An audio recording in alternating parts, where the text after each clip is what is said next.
Welcome to recipe of the week. આજે હું તમારી સાથે એકદમ હેલ્ધી અને તળ્યા વગર દહીંવડા બનાવવાની રીત લઈને આવી છું. અને આ દહીંવડા મેં ફણગાવેલા મગમાંથી બનાવ્યા છે.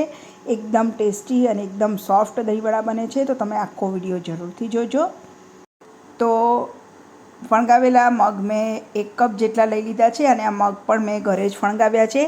અને ઘરે મગ કેવી રીતે ફણગાવવા એનો વિડીયો મેં પહેલાં અપલોડ કરેલો છે.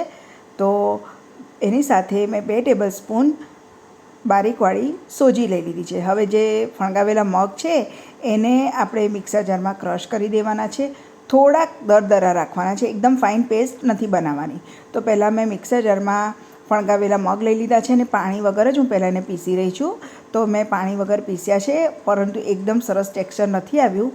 તો હવે થોડુંક પાણી આપણે ઉમેરીશું. તો લગભગ 2-3 ચમચી જેટલું મેં પાણી ઉમેર્યું છે અને ફરીથી મેં પેસ્ટ જેવું બનાવી દીધું છે. થોડુંક દરદરું મેં રાખ્યું છે, આ રીતનું ટેક્સચર રાખ્યું છે. હવે એને એક બાઉલમાં લઈ લઈશું. હવે મેં બાઉલમાં લઈ લીધા છે. હવે સાથે જ બારીકવાળી સોજી લઈ લીધી છે, જે મેં 2 ટેબલસ્પૂન જેટલી લીધી છે. હવે મિક્સ કરતાં પહેલાં મેં સ્ટીમરમાં પાણી લઈ લીધું છે અને આ રીતે કાણાવાળું ઢાંકણ લઈ લીધું છે અને એને હું તેલથી ગ્રીસ કરી અને ગરમ કરવા માટે મૂકી દઈશ, જેથી આપણે જ્યારે બેટર તૈયાર કરીશું તો તરત જ એને સ્ટીમ કરવા માટે મૂકી દેવાય. હવે મસાલામાં મેં 1 ટીસ્પૂન આદુ મરચાંની પેસ્ટ લીધી છે, સ્વાદ પ્રમાણે મીઠું લીધું છે, 2 ટેબલસ્પૂન જેટલું મેં દહીં લઈ લીધું છે અને સરસ રીતે મિક્સ કરી દઈશું. જરૂર જણાશે તો થોડુંક પાણી ઉમેરીશું. તો આ રીતે મિક્સ કર્યા પછી જોવાનું કે પાણીની જરૂર છે કે નહીં.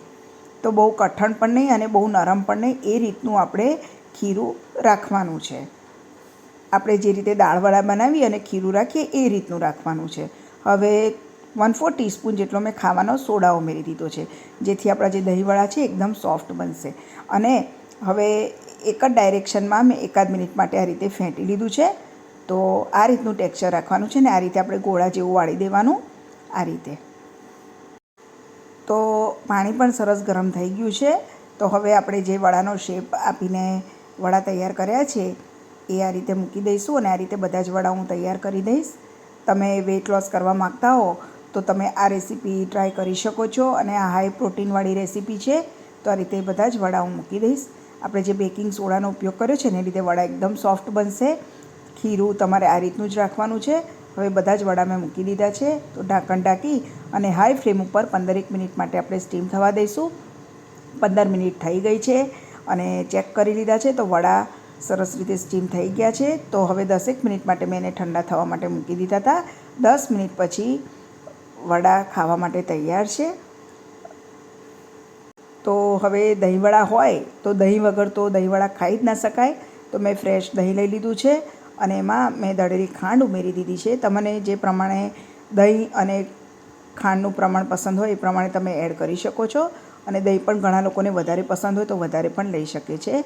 અત્યારે મેં 2 પ્લેટ માટે લગભગ 1 કપ જેટલું દહીં લીધું છે અને 2 ટેબલસ્પૂન ખાંડ લઈ લીધી છે. હવે સાથે મેં ખજૂર આમલીની ચટણી લઈ લીધી છે અને કોથમીર મરચાંની ગ્રીન ચટણી લઈ લીધી છે. બંને રેસીપી તમને મારી ચેનલમાં મળી જશે. તો હવે જે આપણે વડા તૈયાર કર્યા છે એ મેં સર્વિંગ પ્લેટમાં લઈ લીધા છે અને તમને બતાવી રહી છું. એકદમ સોફ્ટ વડા બન્યા છે. તો હવે છેલ્લે આપણે પ્લેટિંગ કરી દઈશું.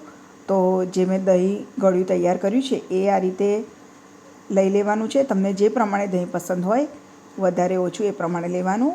સાથે ખજૂર આમલીની ચટણી, કોથમીરની ચટણી. તમને મારી આ રેસીપી પસંદ આવે તો મારા આ વિડીયોને લાઇક અને શેર કરજો તથા મારી ચેનલને સબસ્ક્રાઈબ કરજો. થોડુંક મેં મીઠું સ્પ્રિંકલ કર્યું છે, થોડુંક લાલ મરચું પાવડર અને થોડો શેકેલા જીરાનો પાવડર અને ફરીથી થોડુંક દહીં મેં ઉમેર્યું છે અને છેલ્લે બારીક કાપેલી સેવ. તમે દાડમના દાણા પણ લઈ શકો છો. તૈયાર છે ફણગાવેલા મગના દહીંવડા.